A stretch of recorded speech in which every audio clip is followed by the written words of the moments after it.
ఎందుకంటే ఒక సంఘటన జరిగింది జీతవనంలోనే.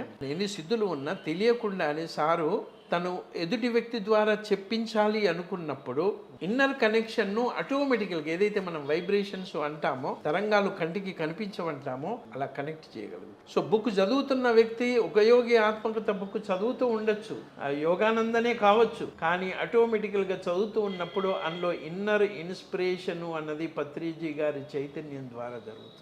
నేను ప్రాక్టికల్గా ఎంతోమంది చెప్పినప్పుడు విన్నాను ఇలా, సార్ మేము ఇంతకుముందు చదివిన బుక్ వేరు, ఇప్పుడు వేరు, సారు ఏ మాటలు విన్న తర్వాత సారు ఆగుమనడము, సార్ ఏదో చెప్పిన తర్వాత ఇంట్రెస్ట్ అన్నది పెరగడము, ఆ భావస్పందన అన్నది మేము ఫీల్ అవ్వడము అన్నది కూడా ఇంతకుముందు ఎంత భావస్పందనను అనుభూతి చెందే వాళ్ళమో ఇప్పుడు దానికంటే రెట్టింపు.